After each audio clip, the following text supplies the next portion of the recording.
시청자 여러분 안녕하십니까? 헬로티비 뉴스입니다. 농촌 지역의 인구가 감소하면서 학교 통폐합이 이루어지고 다시 인구가 감소하는 악순환. 이대로 가다간 지역이 소멸할 수 있다는 우려까지 나오고 있는데요. 그래서 오늘 헬로티비 뉴스에서는 소규모 학교 폐교 문제, 실태와 대안에 대해서 살펴보도록 하겠습니다. 첫 번째 소식입니다. 학생 수가 감소하면서 전국적으로 폐교가 증가하고 있습니다. 문을 닫는 학교는 주민 편의시설이나 임대, 매각 등을 통해 재활용이 되기도 하지만 수십 년째 활용 방안을 찾지 못해 방치된 곳도 참 많다고 하는데요. 건물이 노후화되면서 지역 흉물로까지 전락했지만 활용 방안을 찾기는 쉽지 않은 상황입니다. 한재영 기자의 보도입니다. 강원도 홍천의 한 폐교입니다. 37년 동안 600여 명의 졸업생을 배출했지만 학생 수가 급격히 줄면서 지난 1994년 끝내 문을 닫았습니다. 그 뒤 20년이 넘도록 방치되면서 지금은 흉물로 남아 있습니다. 막말로 해서 뒤통수 때리고 가도 몰라.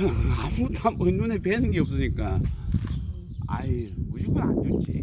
일단 보기도 안 좋고 흉가도 아니고 폐교가 이게 무슨 아주 안 좋아요. 문을 닫은 지 5년이 지난 전라남도의 한 폐교 역시 사정은 마찬가지입니다. 출입 금지 팻말이 붙어 있지만 건물 유리창은 깨진 채 방치되고 있고 폐교 곳곳에는 쓰레기까지 쌓여 있습니다. 주민들은 마을 미관을 해치는 것은 물론 청소년 탈선이나 화재 등 각종 사고에 대한 두려움마저 느끼고 있습니다.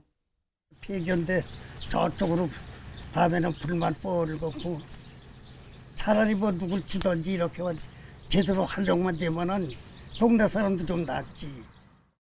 출산율이 줄어들면서 전국적으로 이 같은 폐교가 급격히 증가하고 있습니다. 지난해 3월을 기준으로 문을 닫은 학교는 전국에 3,700여 곳, 대부분 매각이나 임대 등으로 재활용이 추진되지만 400곳가량은 여전히 사용 방법을 찾지 못해 지역 골칫거리로 남아 있습니다. 폐교 대부분이 인적이 드문 곳에 있어 접근성이 떨어지고 오랫동안 활용되지 않아 건물의 기능을 잃은 곳이 많기 때문입니다. 아시겠지만 폐교는 지금 다 대부분이 이제 산간이나 이런 벽지에만 있습니다. 그러다 보니까 접근성도 떨어지고 뭐 이렇다 보니까 이제 자체 활용 못 하고 있는 것이고 지역 미관을 해치고 우범지대로까지 노출되는 폐교. 보다 효율적 활용을 위해서는 지자체와 긴밀한 협조와 주민들의 이해가 필요하다는 지적이 나오고 있습니다. 교육과 문화사업 등에만 활용하도록 제한하는 등의 기준을 보다 다양하게 활용할 수 있도록 해야 한다는 것입니다. 농어촌 지역 같은 경우는 그 지역에 맞는 그 특화를 좀 시켜서 진행을 해야 될 것 같습니다. 맞춤형이라든지 아니면 대부 사업 이외에 할 수 있는 부분들은 주민들과 함께 고민을 많이 해서 주민들에게 다시 돌려주는 것도 하나의 방안이라고. 이 밖에도 전국 폐교 관리에 연간 15억 원 정도가 소요되고 소규모 학교 폐교는 더욱 증가할 것으로 예상되는 만큼 수익화가 어렵다면 주민복지나 편의시설 등 다양한 활용 방안이 모색돼야 할 것으로 보입니다. 아이들의 웃음소리가 사라지고 방치된 폐교. 지역의 자산이 아닌 흉물이자 골칫거리로 전락하고 있습니다. 헬로티비 뉴스 한재영입니다. 앞서 보신 대로 소규모 학교 폐교 문제가 심각한 상황인데요. 농어촌 지역에서는 이미 문을 닫은 학교뿐만 아니라 폐교 위기에 내몰린 학교들이 적지 않다는 게 더 큰 문제입니다. 지역 소멸을 막기 위한 대책 마련이 시급합니다. 보도에 노지영 기자입니다. 강원도 고성군 한 농촌 마을에 있는 초등학교. 60년 가까운 역사를 자랑하지만 전교생은 31명이 전부입니다. 작은 학교 희망 만들기 등 강원도가 특성화 사업을 추진하면서 학생 수가 조금씩 늘어 폐교 위기를 넘겼습니다. 하지만 학년별 평균 학생은 5.2명에 불과해 언제든 문을 닫을 수 있는 위기는 지속되고 있습니다. 강릉 도심에 위치한 한 초등학교도 사정은 그리 다르지 않습니다. 인구 3만 명의 동지역에 위치해 있지만 학급 수는 8학급, 학생 수는 120여 명에 불과합니다. 교육부 권고안에 따르면 이 같은 소규모 학교들은 모두 통폐합 대상입니다. 면지역 초등학교는 60명 이하가, 또 읍지역과 도시지역 초등학교는 각각 120명, 240명이 통폐합 기준이기 때문입니다. 교육부 기준을 그대로 적용한다면 강원도 고성지역 초등학교의 75%가 문을 닫아야 하고 영월과 횡성, 화천 등도 초등학교 10곳 중 6곳 이상이 통폐합 대상인 겁니다. 전국적으로도 통폐합 대상은 초중고교를 모두 합쳐 전체의 23%, 총 2,700곳에 이르는 것으로 조사됐습니다. 문제는 소규모 학교 통폐합 정책으로 지역 소멸이 가속화할 수 있다는 점입니다. 자녀들이 취학 연령에 있는 부모를 가진 사람들은 학교가 있는 쪽으로 이주를 해갈 수밖에 없는, 그렇게 하다 보니까 농촌 지역 같은 경우는 계속 이제 그 인구가 빠져나가는 그런 부분들이 이제 악순환이 계속 반복이 되는 거죠. 강원도교육청은 2017년 강원교육 희망재단을 출범시키고 폐교 위기에 놓인 소규모 학교 살리기에 나섰습니다. 학교 소멸은 지방 소멸로 이어집니다. 강원교육 희망재단 역시 농촌의 작은 학교들을 지키고 마을이 아이들의 삶터로 이어질 수 있도록 그 역할을 하려고 합니다. 2018년 현재 전국 초등학생 수는 271만 명으로 20년 전보다 30%가 줄었습니다. 특히 인구 감소와 저출산에 따라 앞으로 학생 수 감소는 더 심화될 것으로 예상됩니다. 지역 소멸을 막기 위해 지역 특성을 감안한 맞춤형 교육 환경과 특성화 교육 등 대책 마련이 시급한 이유입니다. 헬로티비 뉴스 노지영입니다. 학생 수가 줄어 폐교할 위기거나 이미 폐교한 문제들 보고 계신데요. 학생 수가 줄어 수익성 때문에 문을 닫는 사립학교 재단까지 생기고 있습니다. 더욱이 놀라운 것은 교육청도 학생들도 원하지 않았다는 겁니다. 자세한 소식 심다희 기자가 취재했습니다. 건물의 문은 굳게 잠겨 있고 운동장 어디를 봐도 학생 한 명 보이지 않습니다. 학교 운영을 중단한 지 1년이 지났지만 서류상으로 아직 폐교가 아닙니다. 어찌된 일일까? 은혜법인은 재작년 12월 겨울방학을 하루 앞두고 학부모들에게 은혜초 폐교를 통보했습니다. 학생 수 감소로 인한 재정상의 이유 때문입니다. 폐교를 원치 않는 학부모들이 비상대책위원회를 구성했고 교육청은 재학생 중 단 한 명이라도 학교에 다니길 원하면 인가를 내줄 수 없다며 법인의 폐교 인가서를 반려했습니다. 하지만 법인은 교사 전원에게 해고를 통보했습니다. 사실상 폐교나 다름없는 겁니다. 사립학교 교원의 임명권은 학교 법인에게 있어 교육청은 관여할 권한이 없습니다. 결국 재학생들은 모두 다른 학교로 전학을 가야만 했습니다.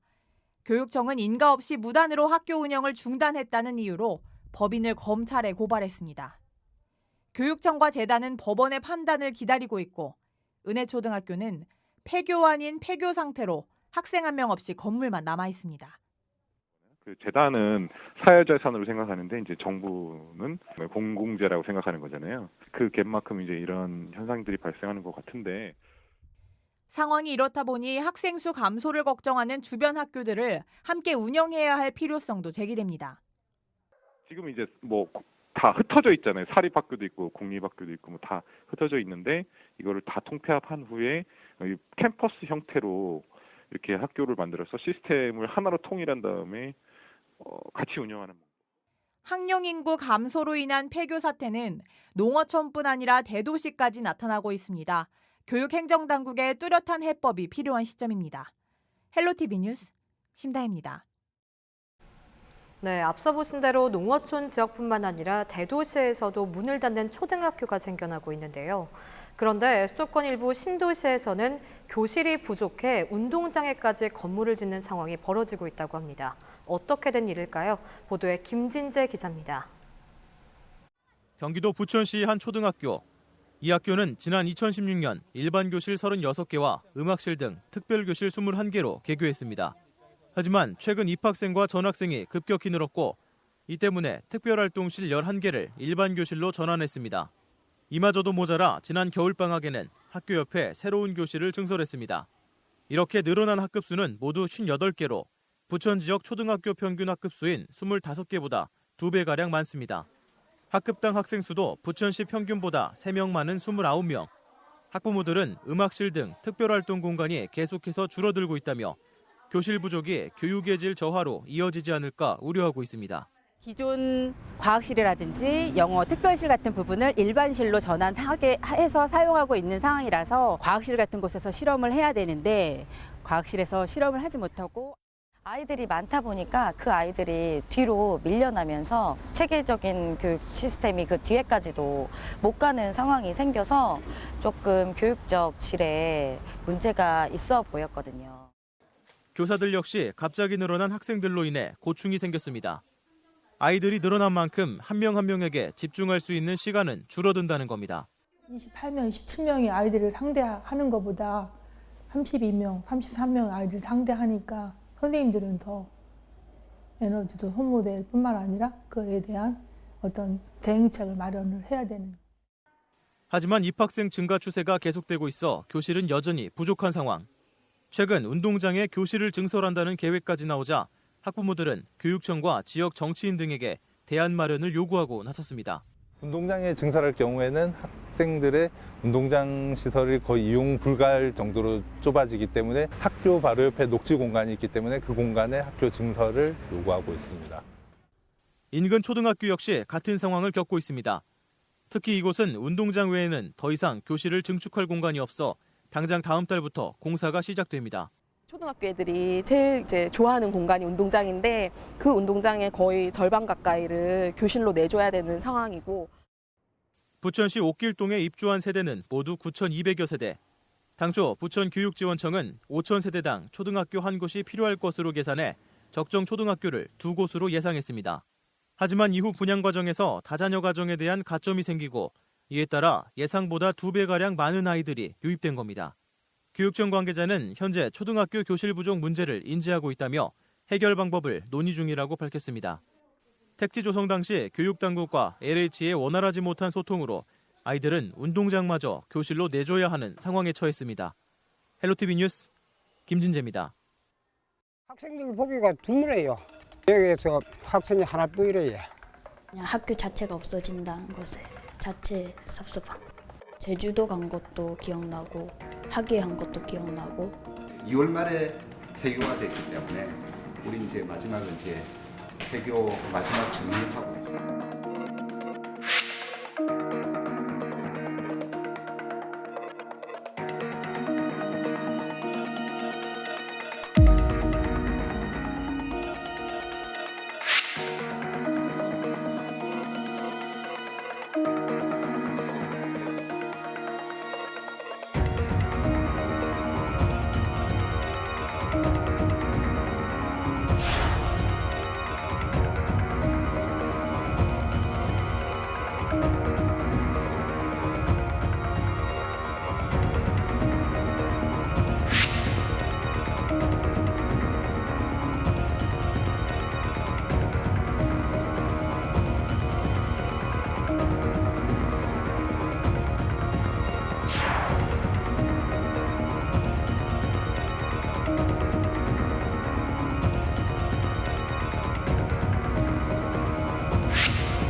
폐교를 활용하는 것 못지않게 폐교가 더 늘지 않도록 하는 방안도 중요할 것 같습니다.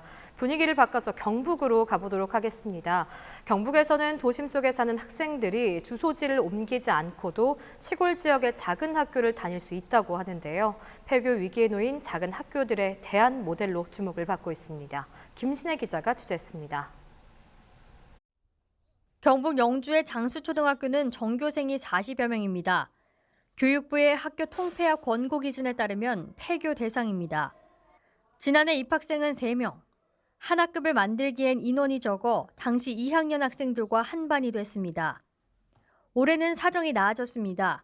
시내 학교에 입학하려던 학생 5명이 이 학교에 입학해 7명으로 한 반을 이루게 된 겁니다. 경북교육청에서 올해부터 시범 운영 중인 작은 학교 자유학고제가 시행되면서 학생 수가 늘어난 건데요. 이 제도는 도심에 사는 학생이 주소지 이전 없이 면 지역의 작은 학교에 입학할 수 있게 한 제도입니다. 초등학생 이 시기에는 인성교육과 다양한 경험을 해보는 것이 중요한데 우리 학교에서는 이런 다양한 프로그램들을 무료로 제공해주고 있어서 아이들도 학부모님들도 무척 좋아하고 있습니다. 1학년과 6학년이 함께하는 드론 수업이 한창입니다. 6학년 학생들이 먼저 시범을 보이고 1학년 동생들에게 친절히 알려줍니다. 학생들은 일주일에 2가지씩 원하는 활동을 선택할 수 있습니다.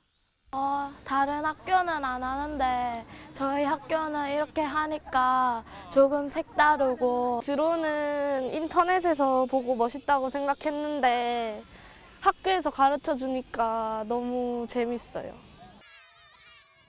자연 체험 활동을 가까이서 할 수 있는 것도 작은 학교를 선택하는 요인이 됩니다.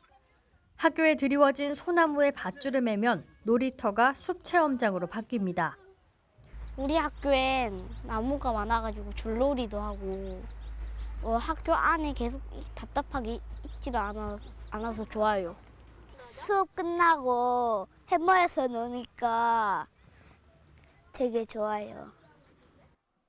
수업을 마친 뒤 아이들을 보살피기 어려운 맞벌이 부부를 위해 방과 후 돌봄 서비스도 제공합니다. 경북교육청은 시범학교 29곳에서 다양한 프로그램을 무료로 제공할 수 있도록 2천만 원씩 지원하고 있습니다. 올해 처음 시행됐는데 3개월 만에 100여 명이 작은 학교로 입학하거나 전학을 했습니다. 중학교도 당초에 21년도부터 저희들이 시행을 하기로 그렇게 계획을 했습니다. 그래서 이 성과가 좋아서 내년부터 앞당겨서 중학교도 시범을 한번 시행을 할 그런 계획으로 있습니다.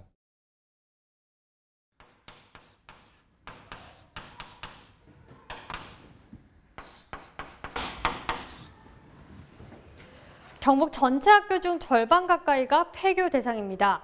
작은 학교 자유학고자는 이 폐교 위기에 놓여 있는 작은 학교들이 이 학생 수가 적다는 점을 오히려 기회로 삼아서 이런 다양한 프로그램들을 통해서 새로운 경쟁력을 확보해 나가고 있습니다.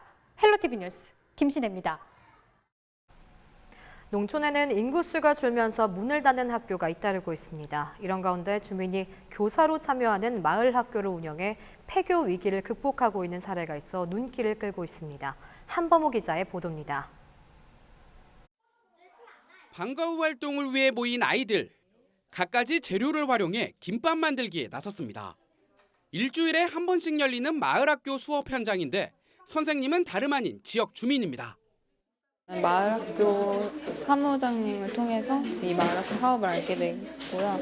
아이들을 좋아하는데 요리하는 것도 좋아하고 매주 아이들을 만날 수 있어서 좋습니다. 마을학교는 특정 분야의 능력과 역량을 갖춘 주민이 선생님이 돼 아이들에게 재능을 나누는 교육 프로그램입니다. 수업 주제는 요리와 농업, 문화예술 등 마을 특성에 따라 다양합니다. 유기농업이 발달한 마을에선 농업인이 친환경 농업 수업을, 미술관이 있는 마을에서는 전문 작가가 도자기 만들기 수업 등을 진행하고 있습니다. 교실을 벗어난 체험 위주로 수업이 이뤄지다 보니 학생들도 흥미를 보이고 있습니다. 너무 재밌고 그 만지는 기분이 아이클레이 같아서 좋고 나중에도 김밥이 이렇게 만들기 간단한 거라는 걸 알게 돼서 또 잘 만들 수 있을 것 같아요. 충남 홍성에서 학교와 교육청, 지자체가 함께 운영하는 마을학교는 모두 7곳. 여기에는 12개 초중고등학교가 참여하고 있습니다. 무엇보다 농촌 지역을 중심으로 마을학교가 활기를 띠면서 학생 수 감소로 인한 폐교 위기를 극복하고 있습니다. 실제로 마을학교를 3년 이상 운영한 학교는 대부분 학생 수가 조금씩 늘고 있습니다. 좋은 점들을 입소문을 통해서 이제 도시에 계신 지인들에게 말씀을 드리면 또 요즘에 교육의 또 방향이 예전과는 다르게 어떻게 하면 행복하게 아이가 진로를 이제 열어갈 수 있을까 이런 부분을 고민하다 보니까 젊으신 분들이 많이 이제 귀촌하고 계셔서 점점 인구수가 늘고 있는 상황입니다. 고령화와 인구 감소로 문을 닫는 학교가 잇따르고 있는 농촌 지역. 주민과 학교가 손을 맞잡은 마을 학교가 위기 극복을 위한 새로운 대안으로 떠오르고 있습니다. 헬로티비 뉴스 한보호입니다. 지난 30년간 유지해온 소규모 학교 통폐합 정책을 전면 재검토해야 한다는 제안이 나왔습니다. 한국교육개발원은 지난해 4월 1일을 기준으로 전국 면지역 1,184곳의 초등학교 수는 평균 1.3개로 더 이상 학교를 줄이기는 어려운 상황이라고 진단했습니다. 1982년부터 2015년까지 통폐합된 학교 수는 약 5,400개에 달합니다.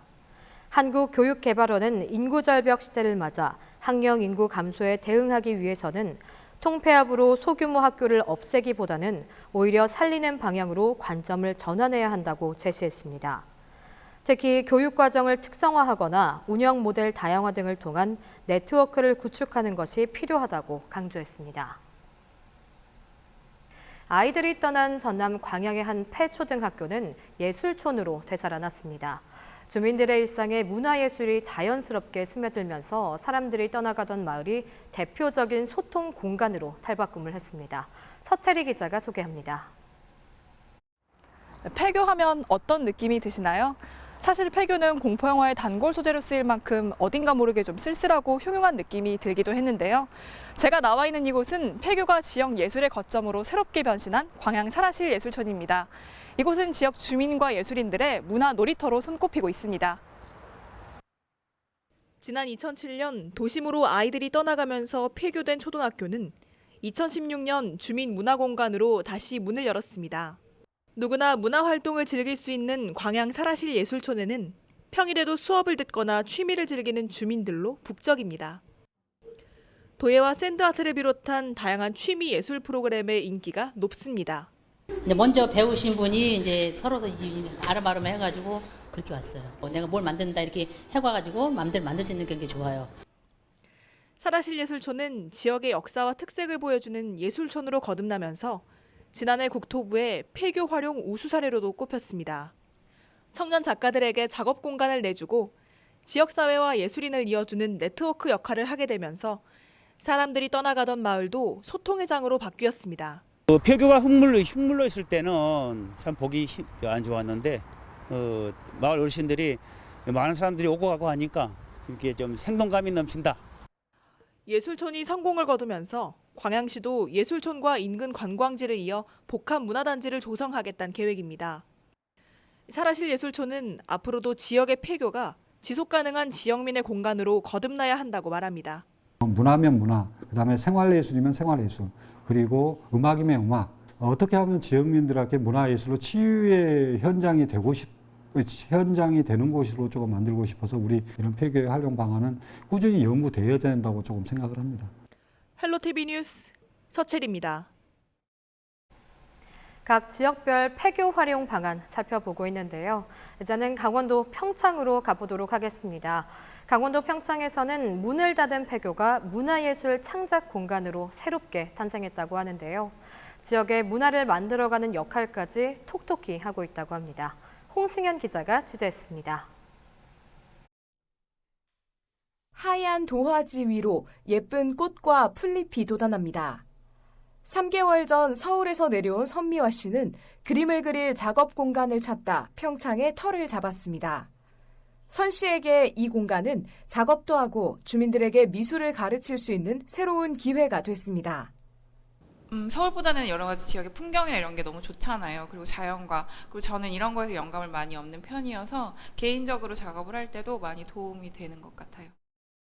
이렇게 지역 예술가들에게 문화예술을 창작할 수 있는 공간을 내어주고 있는 감자꽃 스튜디오. 그대로 남아있는 복도와 책걸상은 이곳이 학교였음을 짐작하게 합니다. 감자꽃 스튜디오는 1999년 폐교한 뒤 방치되어 있던 노산분교를 리모델링해 2004년 새롭게 문을 열었습니다. 이제는 청년들이 창작품을 만들고 주민들은 문화를 배울 수 있는 공간으로 자리 잡았습니다. 평창에 있는 나무를 사용해 가구를 만들고 글을 쓰는 농부 등 다양한 사람들이 저마다의 예술 작품을 만들기 위해 모여 있는 곳. 강원도의 자연 문화를 콘텐츠로 하는 창작품들은 이곳을 통해 세상의 모습을 드러내고 있습니다. 문화예술을 좀 쉽게 접할 수 있는 계기가 되는 것 같고요. 지금의 선생님은 없지만 지역의 주민과 예술가들이 또 다른 사람들을 키워내고 있고 결국엔 이런 공간도 사람을 키워내는 학교의 역할을 그대로 하고 있다라는 라고 저는 생각하고 있습니다. 지역 주민들을 대상으로 하는 그림 수업, 우쿨렐레 수업은 매번 수십 명의 사람들이 찾을 정도로 인기입니다. 또 봄소풍, 가을 운동회 같이 학교의 절기별 행사 명칭을 살린 행사도 매년 개최됩니다. 주말에 열리는 봄소풍 행사에서는 보물찾기, 사생대회 같은 학창시절의 추억을 살리는 이벤트를 주민들과 함께 할 예정입니다. 버려진 폐교에서 시작된 이곳 감자꽃 스튜디오. 이제는 평창의 새로운 문화를 만들어가는 역할을 하고 있습니다. 헬로티비 뉴스 홍승현입니다. 감자꽃 스튜디오, 이름처럼 아이들의 웃음꽃이 활짝 피길 기대해 보도록 하겠습니다. 다음은 경남 창원으로 가보도록 하겠습니다. 인구 100만 명 이상의 도시 경남 창원에서도 마산 지역은 구도심 공동화로 학생 수가 크게 줄어들고 있다고 하는데요. 이 때문에 통폐합하는 학교도 늘고 있습니다. 이 구도심 폐교를 활용해서 이른바 북캉스의 명소로 주목을 받는 곳이 있다고 하는데요. 경남 창원 지혜의 바다 김수정 기자가 소개합니다. 10만 권의 장서가 선보이는 웅장함에 감탄이 절로 나옵니다. 어르신들은 마치 사랑방 드나들듯 지혜의 바다를 찾고 엄마와 아이들은 놀이터 대신 책을 보며 공부도 하고 이야기꽃도 피웁니다. 창원에 이런 곳이 있다는 게 자랑스럽다 생각이 저절로 들 만큼 무슨 하버드 대학교 도서관 같은 그런 느낌, 뭐 카페 같기도 하고 여기는 또 요즘 유행하는 만화방 같기도 하고 해서 누가 와도 만족할 수밖에 없는 장소고. 지혜의 바다가 특별한 이유는 원래의 모습이 문을 닫았던 학교의 체육관이었다는 것. 경남 창원 마산 지역의 구도심 공동화로 학생 수가 줄어들게 되자 경남도 교육청은 2개의 중학교를 통합했습니다. 이 중 남게 된 학교의 활용 방안을 고심하다 지역민들이 이용할 수 있는 공간으로 탈바꿈했습니다. 책도 보고 공부도 하는 도서관에서 다양한 공연과 전시회도 펼쳐지고 학생들이 직접 체험할 수 있는 프로그램도 풍성합니다. 지난해 4월 문을 열어 지난달까지 약 1년 만에 약 200만 명이 찾았습니다. 특히 방학에는 하루 평균 방문객이 5천 명 이상일 정도로 큰 인기를 얻고 있습니다. 이렇게 기존의 공공도서관이 가지고 있는 정형화된 모습의 틀을 깨고 커피향 가득한 카페 같은 분위기에서 온종일 가족과 함께하며 아빠의 책 읽는 모습, 아이들의 책 속 여행 이야기를 들을 수 있는 공간입니다. 지혜의 바다는 구도심의 폐교를 활용한 좋은 사례로 주목받고 있습니다. 경남도 교육청은 이곳뿐만 아니라 경남 김해에도 가칭 제2의 지혜의 바다를 계획하고 있습니다. 헬로티비 뉴스 김수정입니다.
소규모 학교 폐교 문제 어떻게 보셨나요? 전문가들은 각 지역별로 맞춤형 교육 환경을 조성하고 특성화 교육을 통해 지역 소멸 문제를 풀어가야 한다고 조언하고 있습니다.